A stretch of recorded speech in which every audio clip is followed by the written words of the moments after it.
Estamos iniciando un proyecto sobre la relación entre la Revolución Ciudadana y el movimiento indígena. Y yo he utilizado para un marco conceptual precisamente el concepto de lo nacional popular. Este concepto básicamente es el trabajado por Gramsci fundamentalmente a partir de lo que significa eh, lo nacional popular en el caso de Italia. Es el modo de resolver, según Gramsci, la configuración y la representación de un sujeto popular en una sociedad en donde no están articulados por el problema meridional, el norte y el sur, no están configuradas las clases nacionales eh, por, en sociedades que están fragmentadas, ¿sí? Y en ese sentido las clases se funden, tienden a fundirse en un sujeto político que es el pueblo, ¿no es cierto?, que asume una identidad nacional, que se expresa en términos de soberanía y que se enfrenta a los adversarios, que puede ser la oligarquía, puede ser otros actores, ¿sí? La mayor parte de la población está de alguna manera excluida de la comunidad política. Y en ese sentido, lo nacional popular implica que el pueblo asuma las tareas nacionales que la oligarquía, que los adversarios, que los terratenientes no logran hacerlo, y para eso requiere una conducción jacobina.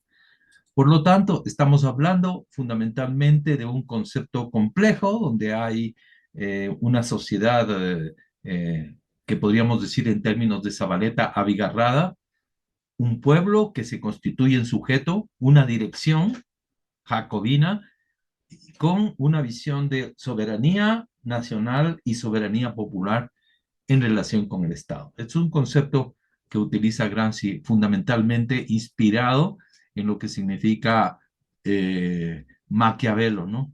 El proyecto que yo estoy trabajando precisamente plantea como hipótesis que hay una grieta entre esa visión nacionalista, nacional de la Revolución Ciudadana con el movimiento indígena. Esto es lo fundamental. Hay una grieta que impide y que tiene raíces históricas y que impide la articulación entre estos dos actores fundamentales de lo que podría significar un sujeto popular. En ese sentido, comenzaría planteando que para Gramsci el concepto de lo nacional popular surge cuando mira precisamente la cuestión meridional, la Italia del norte desarrollada con la Italia del sur rural, que no se logran articular y que entonces las clases sociales tienen dificultades para articularse como clases nacionales. La burguesía del norte frente a los terratenientes del sur o los sectores obreros frente a los sectores campesinos del sur. Portantiero lee a Gramsci, ya en los años 60, un poco antes, y plantea la traducción de dicha categoría para la sociedad latinoamericana, con una estructura social también compleja, como la de Italia, fragmentada, una sociedad civil débil, en donde las clases sociales no logran desarrollarse como en Europa, por ejemplo, como en Francia, como en Inglaterra, en lo económico, para luego representarse políticamente. En ese sentido, se puede utilizar este concepto en una sociedad compleja como la de América Latina o como lo que dice Zabaleta en el caso de la sociedad boliviana. Aquí cada valle es una patria, es un compuesto en que cada pueblo viste, canta, come y produce de un modo particular y habla todas las lenguas. Es decir, estamos hablando de una sociedad abigarrada. Y en este campo, ¿no es cierto? Precisamente a partir de reflexionar sobre América Latina, se utiliza precisamente este concepto de pueblo, ¿no? En las clases no se constituyen como tales, como les decía, en lo económico, y que parten de una realidad económica para organizarse como sindicatos y luego como partidos. Esta realidad, esta trayectoria evolutiva no se produce y en realidad esta sociedad compleja se presenta rápidamente como como pueblo. El pueblo, digamos, como el sujeto político, nosotros, frente a los adversarios, que pueden ser los terratenientes, la oligarquía, ¿no es cierto?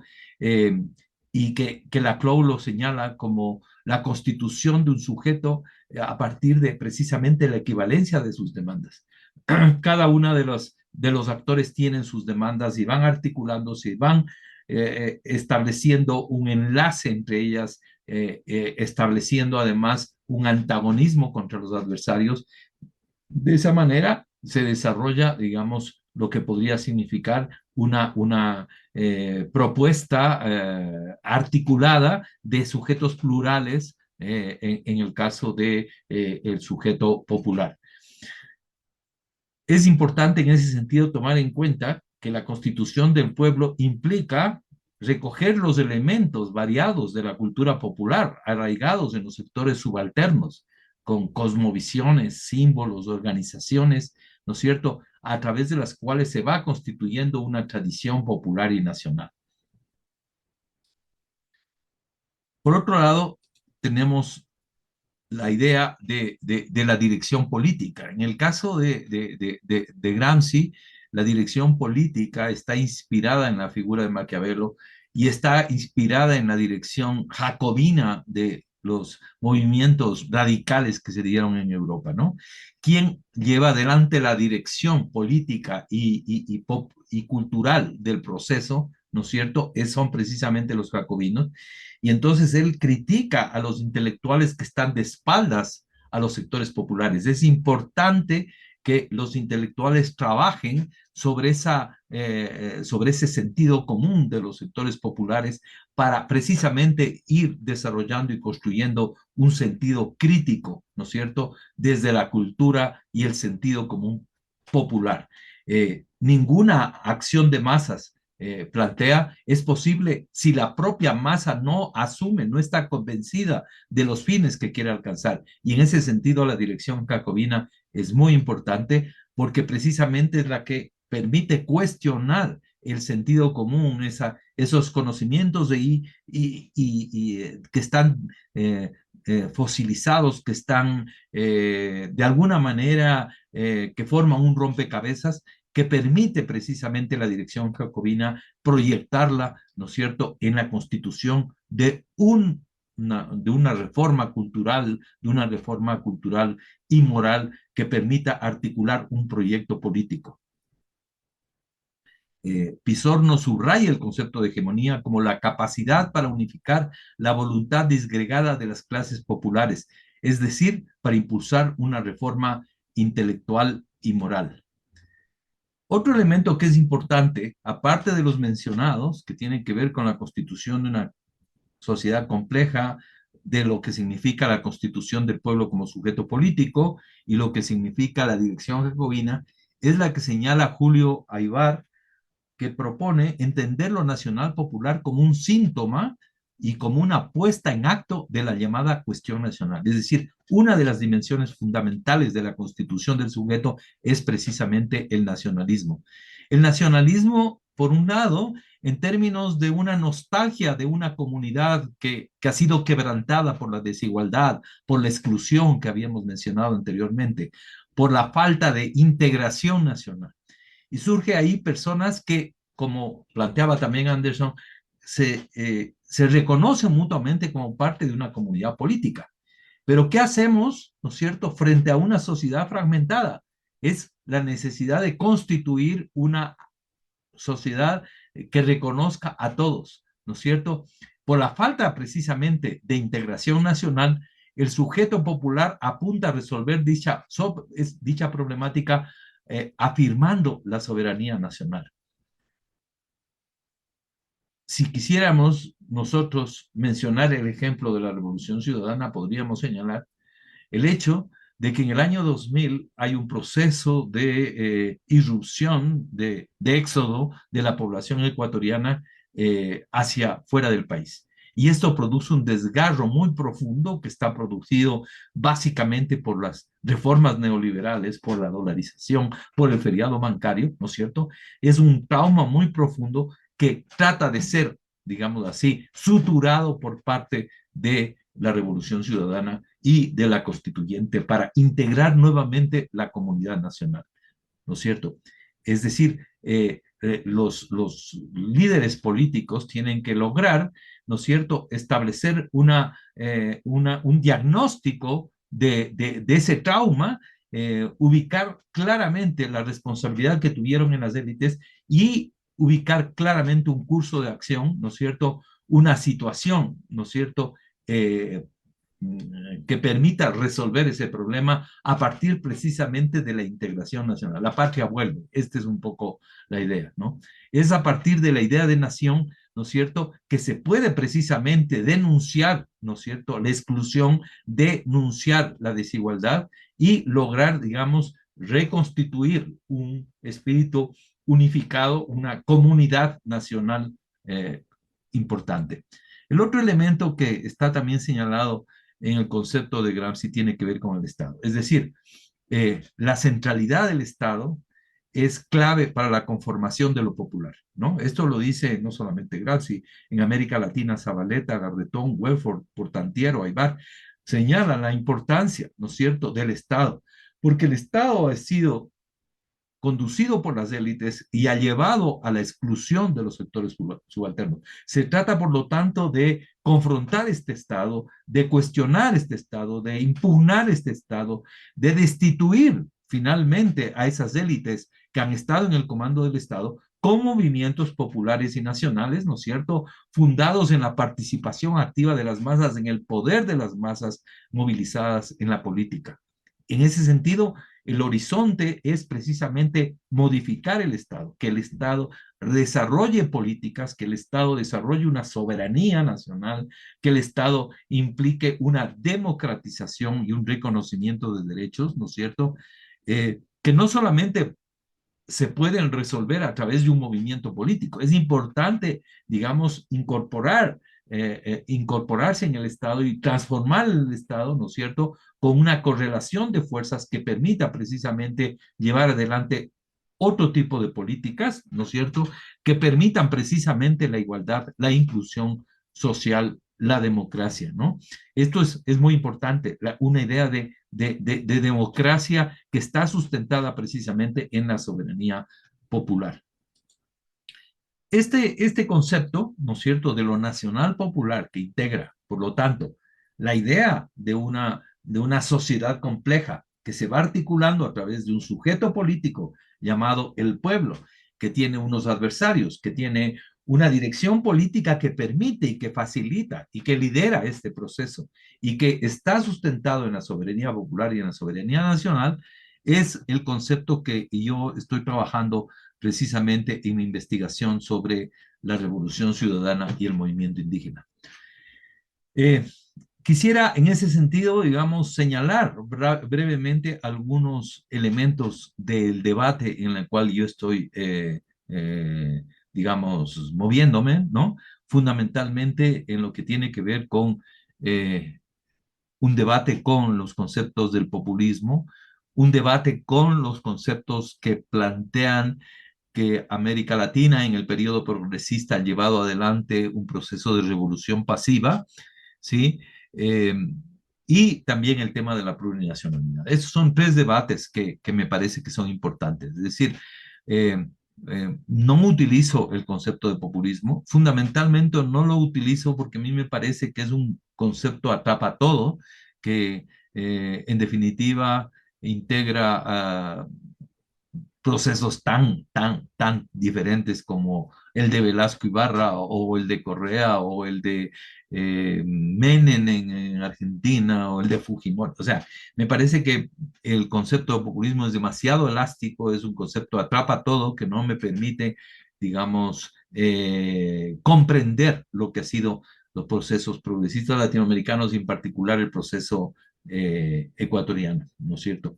En ese sentido, también me parece importante cuestionar la visión, ¿no es cierto?, de algunos teóricos y algunos intelectuales que han planteado que el tema del Estado es un tema perverso.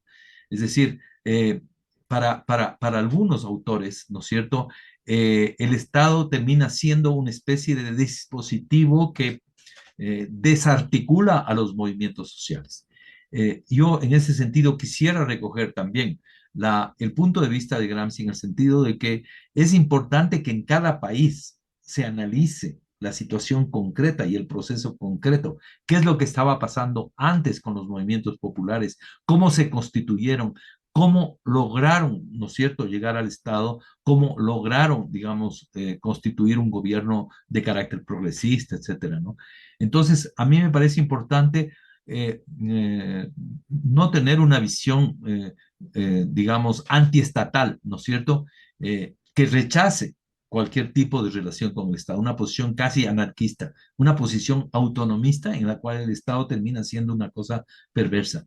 Yo creo que es importante reflexionar sobre el Estado ecuatoriano, reflexionar lo que significa este Estado, saber, como dice Nikos Pulanzas, que el Estado, ¿no es cierto?, expresa una relación de fuerza, pero tiene también su propio color, ¿no es cierto?, en el cual, digamos, impone a los procesos sociales un cierto color, una cierta opacidad, ¿no es cierto?, en el cual, digamos, ese movimiento social que había previamente se manifiesta de una manera refractada, ¿no? Digamos, un dispositivo que pone su color precisamente a los procesos sociales, ¿no es cierto? Y que de alguna manera implica tomar en cuenta que una lucha popular, como la que se estaba viviendo en América Latina y en Ecuador en particular, cuando accede al Estado, tiene que afrontar un proceso de institucionalización donde el Estado pone su propio color a las políticas públicas, ¿no es cierto? Tiene sus propias reglas de juego, ¿no es cierto?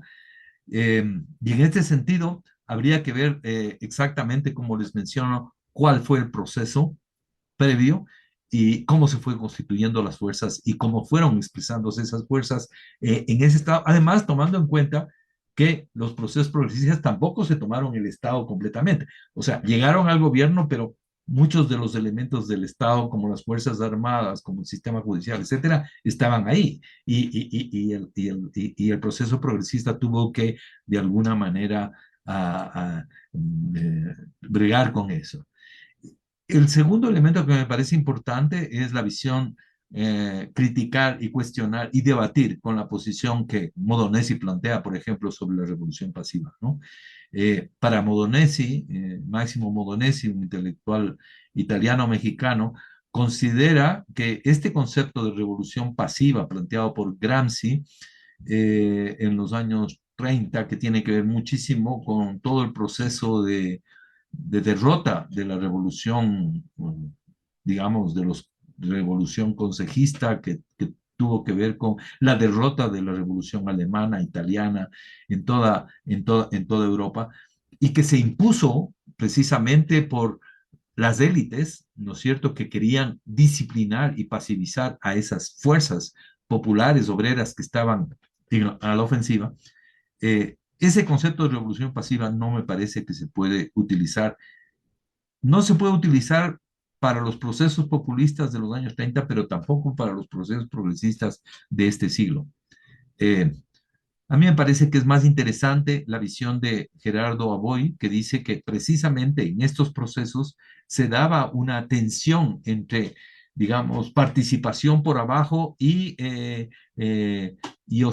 la oscilación con la iniciativa de los de abajo y la iniciativa de los de arriba. Es decir, hay una tensión y hay que ver en cada país cómo se produce. No es lo mismo un proceso como el de Bolivia, por ejemplo, que fue liderado por las organizaciones campesinas y obreras, de un proceso como el proceso, por ejemplo, de Lula, que tiene que ver con toda una trayectoria de los movimientos sociales, de los movimientos obreros, y que logran llegar a ser, a través del Partido de los Trabajadores, gobierno. No es lo mismo que en el caso de la Argentina con Kirchner, etcétera. Entonces hay que analizar más específicamente cómo se daba cada proceso y no ponerle simplemente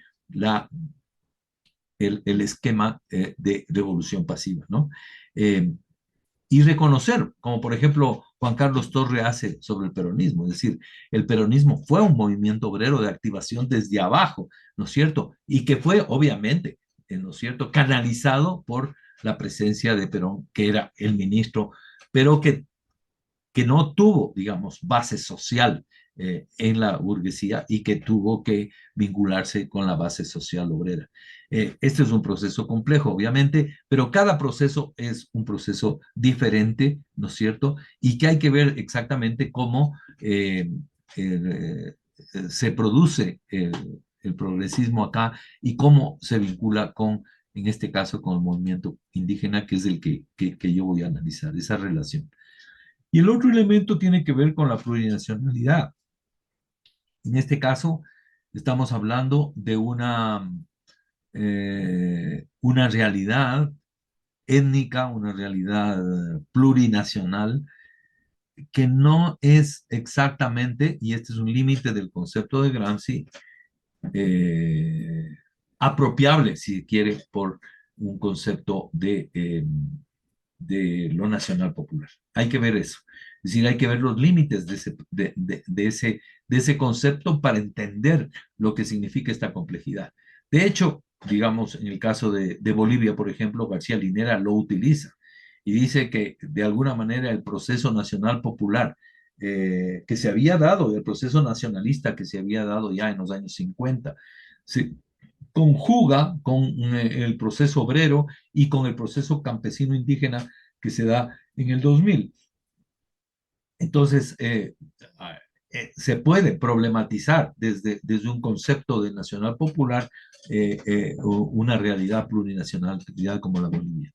Eh, Quiroga, una autora, problematiza esa cuestión porque el nacionalismo tiene una idea de homogeneidad del pueblo, ¿no? Necesita una homogenización de los sujetos populares para poder articularles en contra de sus adversarios. Y esto implica, digamos, la necesidad de recoger lo difícil que es recoger con este concepto la idea de la plurinacionalidad. En general, me parece que es importante rescatar aquellos elementos de diversidad étnica, de diversidad popular, de esta sociedad, digamos, abigarrada y que es también la ecuatoriana y recoger todo eso para ir pensando cómo se va a dar la tensión entre lo nacional popular y lo nacional, el nacionalismo, digamos, de lo nacional popular. Eh, Me quedarían varias preguntas a partir de este marco teórico sobre lo nacional popular. Eh, en primer lugar, la idea de la crisis, ¿no es cierto?, del año 2000, ¿no es cierto? Cómo esa crisis del año 2000 se expresa en una postura de integración nacional de vuelva a la patria, que es la propuesta de la Revolución Ciudadana. Por otro lado, tienen ustedes todo el tema de la cuestión de la relación entre el movimiento indígena con su concepto de plurinacionalidad y cómo ese concepto de alguna manera articula el movimiento indígena, pero al mismo tiempo tiene una relación con el Estado a través de Pachacútec, a través de distintas formas de participación en los gobiernos locales, a través de lo que significa el tema del agua, las juntas de agua, la relación de la educación bilingüe. Es decir, hay una relación bastante amplia que tiene el movimiento indígena, bastante diversa con el Estado. Entonces, hay que pensar ese asunto.